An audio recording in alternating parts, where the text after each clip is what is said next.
On August 22nd of last year, I started an experimental Minecraft mod. This mod pushes the bounds of Minecraft's engine and not only required me to create a custom generation system, but a new way of implementing a dimension in Minecraft. I had three main inspirations for this experiment, each one being essential for the making of this mod. We're going to go over each one of these inspirations in this video, then you're going to see exactly what it took to make this experiment a reality. The Backrooms is a fictional internet legend with the earliest depiction I could find appearing in an unassuming 4chan thread posted in 2019. The thread started with an anonymous user telling others to post disquieting images that just feel off. It was filled with uncanny and liminal images, but one in particular stood out among the rest. This image depicted a claustrophobic looking room with buzzing fluorescent lights. After one user asked about the image, they were met with this response: "If you're not careful, and you no-clip out of reality in the wrong areas, you'll end up in the Backrooms, where it's nothing but the stink of old moist carpet, the madness of mono yellow, the endless background noise of fluorescent lights at maximum hum buzz, and approximately 600 million square miles of randomly segmented empty rooms to be trapped in. God save you if you hear something wandering around nearby, because it sure as hell has heard you." This user mentions no clipping out of reality, which is referencing an iconic Source Engine command called noclip, where you can freely traverse the map without colliding with geometry, implying that the Backrooms is something that you can just phase into. This is a uniquely terrifying idea that hadn't been explored much before the Backrooms, and the familiar yet otherworldly feeling of these original images was something that I wanted to capture with this experiment. But how could this concept possibly fit into Minecraft? Minecraft and the Backrooms on the surface seem drastically different from one another, but to prove why I think this will work, I need to show you what I think is hands down the most unsettling mod in the game. Dimensional Doors is a mod that was released back in 2013. It adds new dimensions that you can access through special kinds of doorways, and it takes advantage of a blatant feeling that Minecraft has always had. Minecraft is a very empty feeling game. As more updates have come out during the game's lifespan, it's felt more and more lively, but it's never been able to shake that feeling it had back in the early 2010s. Something about it just felt off. Because of the amount of freedom the player has in Minecraft, the emptiness is actually its strength. It leaves room for the player to do whatever they want, like a blank canvas. But the side effect is it's very quiet, especially if the player is walking around a new world and hasn't filled that canvas. So when you find a strange looking door in the middle of nowhere, that feeling that something is off is immediately confirmed and replaced with a more blatant creepiness. If you enter the door, it gets even more unsettling, taking you into a twisting labyrinth filled with traps, strange looking ruins, and an uncanny darkness surrounding the structures. If you die here, you are then teleported to another dimension that proves that there is something churning behind the scenes. The design of this area is terrifying. There are red eyes all around you that turn to look directly at you when you come close to them. There is a giant red eye watching you from the sky, and an endless stretch of dark, unnatural looking landscape. The moment you make it back out to the overworld, things don't quite feel the same anymore.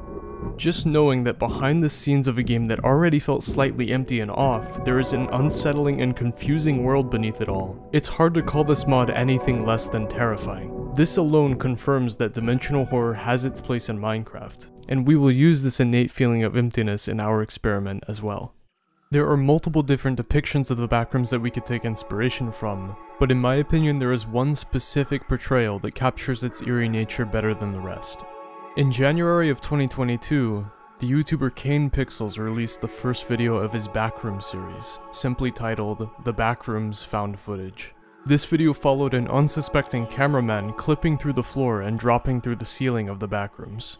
As the cameraman wanders through the rooms, he eventually comes across ominous drawings on the walls until he finds a written message. After reading this message, he's immediately attacked by what can only be described as a screaming, shadowy figure.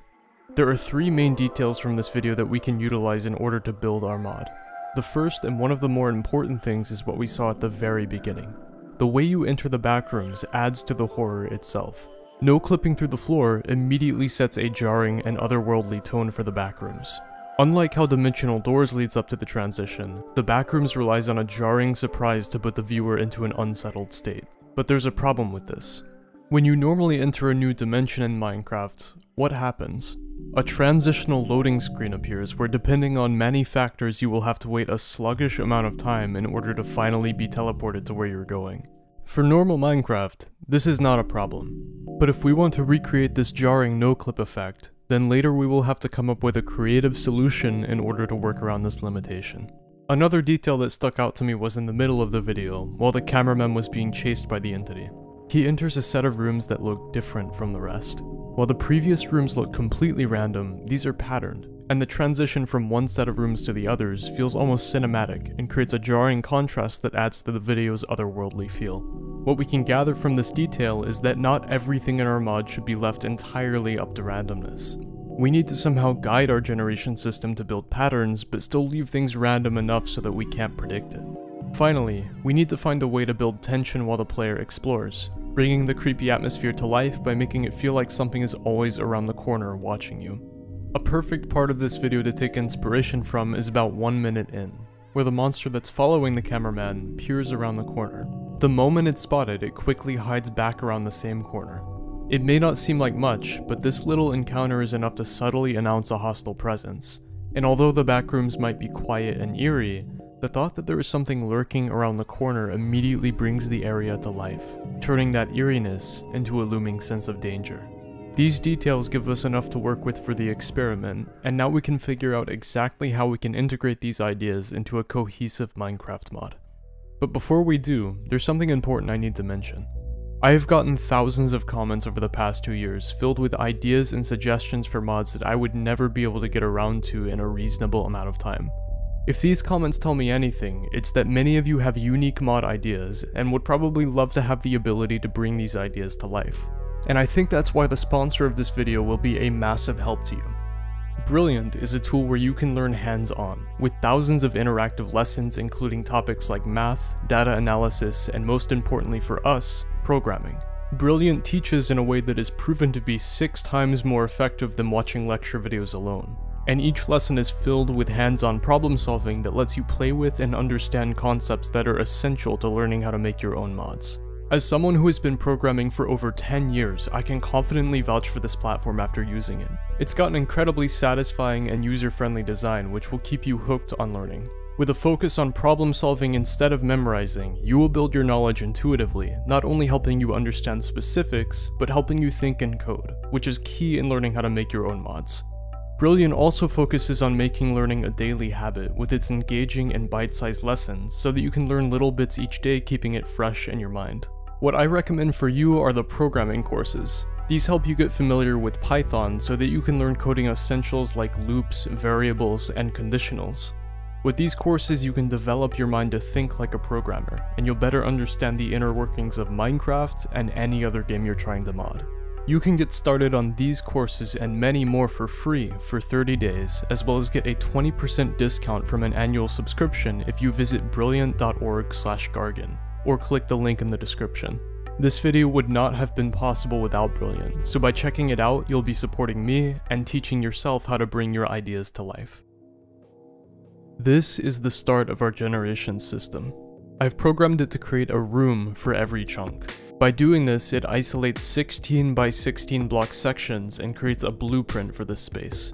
As the player walks around, these chunks are then filled with the blocks necessary to build the room, based on the blueprint it created beforehand. We're starting off with a very simple design, with each room having a 100% chance to generate 4 walls with doorways on each side. Needless to say, this would get stale very fast.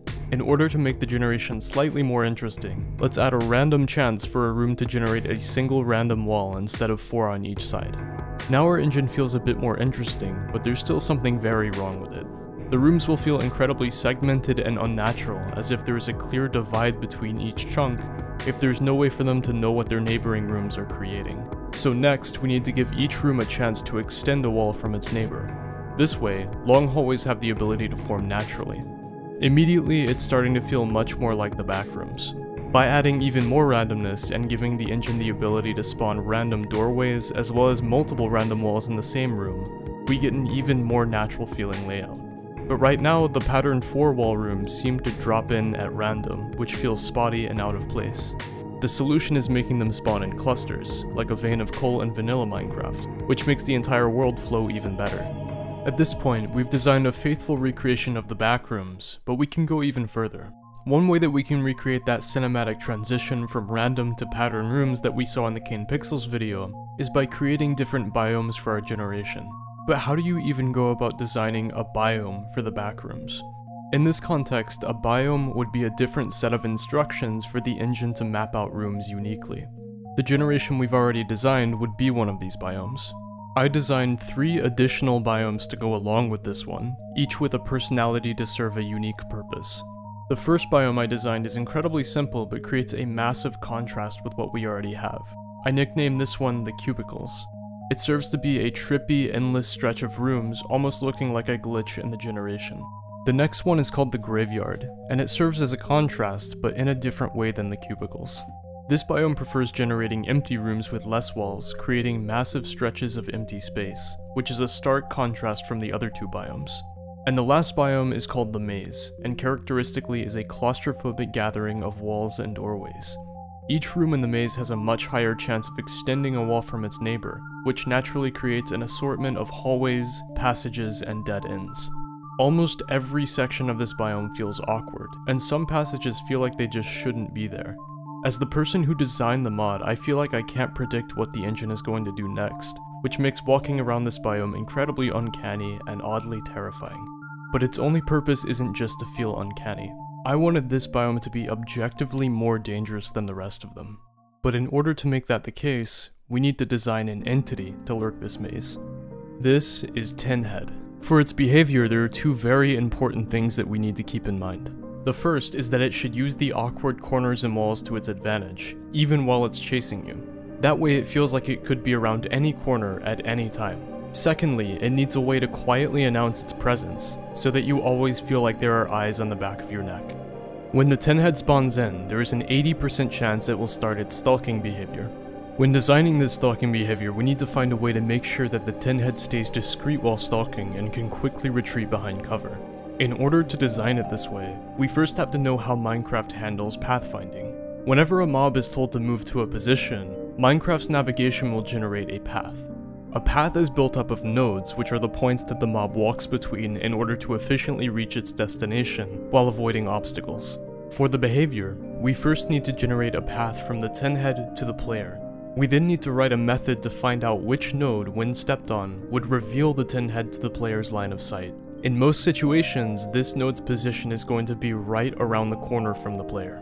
And by making that node the Tinhead's target, it will hug the corners relative to the player's point of view. This stalking will continue as long as the player cannot see the Tinhead. The moment it comes into the player's view, it will travel back along the path it came from and despawn when out of sight. This way, our stalking behavior quietly announces a hostile presence, but immediately disengages, which makes it feel like you are always being watched and brings the already eerie atmosphere to life. But the other 20% of the time, the Tinhead will spawn with its chase behavior. I didn't want this to just be any ordinary chase behavior. There are so many corners, walls, and blind spots in this dimension that making the Tinhead always path in a straight line towards the player felt like a disservice to the environment. That's why I added the flank mechanic. After a certain amount of time, as long as the Tinhead is not seen by the player, it will teleport to a random spot out of the player's view. This makes sure that the player feels like they are never safe, by catching them off guard and forcing them to always react to the Tinhead's next move. Finally, we have something that feels like an authentic version of the backrooms, and something to lurk it. But now we have to think about how the player even gets into this dimension. How are we supposed to make the player enter this new dimension without Minecraft's usual loading screen? And not only that, but how do we make it feel like you are falling through a floor and ceiling simultaneously? I'm sure that there are many high-tech ways to do this that involve reprogramming Minecraft's engine at its core, but the solution I settled on was much more simple. Not in its own dimension. It's in the sky. You might be thinking, if we want to clip through the floor, this is the opposite direction we need to go. But by using the block suffocation texture as a natural cover-up for a teleportation trick, we can clip the player into the floor of the overworld and make it look like they fell straight through the ceiling of the backrooms seamlessly. However, by using this method, we're faced with a few glaring issues. For example, when you look up, you can see it. And even worse, it casts a shadow over quite literally everything. This is unacceptable if we care at all about the immersion of the mod. The first solution is making each block behave like a glass block by adding this line. This way, the blocks no longer obstruct sunlight, and it serves as a simple solution for the undesired shadows. This does, however, create a new issue where shadows are unable to be cast inside the backrooms due to the ceiling's inability to block light. We can fix this problem easily by just setting the world to nighttime while the player is in the backrooms. That way, the only light in the scene comes from the fluorescent lights that we place down. But now we're faced with a slightly more complex issue. How do we stop the player from being able to see the backrooms while they're below it? The solution I settled on is a very abrasive one, and part of the reason I call this mod incredibly experimental. For the more experienced Minecraft modders out there, I know there is a much better way to do this, but this got the job done despite the performance issues it creates. The solution being, the blocks check whether the player is below the backrooms or not. If the player is below, it will render itself as invisible. The moment the player goes above the floor of the backrooms, every block is immediately rendered in, as well as a new skybox replacing the default overworld one. Altogether, the noclip looks like this, which is exactly what I was hoping for, if not better. The last thing we need are sounds. I decided to give each biome a different fluorescent light buzz to match their personality. The standard biome gets a basic fluorescent buzz. The maze gets a warm, muffled one to match its claustrophobic nature. The cubicles get a sharp and disorienting buzz, and the graveyard gets a jarring and echoing buzz to make the area feel more wide open. Lastly, tin heads noises. I couldn't decide whether I wanted the chase noises to be sharp and jarring or sustained, but eventually I settled on both by adding a few startling noises that would intermittently play throughout the chase, along with a constant resonating tone to act as a sustained chase noise. This blend of noises creates a perfect atmosphere for the chase, that's best shown if I just play you some footage of the unsettling result of this experiment.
I hope you enjoyed that demonstration, but before I go tell you to download it, please keep in mind this is a very experimental mod and has a large chance of corrupting your worlds. So please use a new world to play with this mod and do not use it on a world that you care about. I would feel horrible if I ended up destroying someone's world they worked on for years with this mod, so please make sure that you either make a backup or a new world entirely.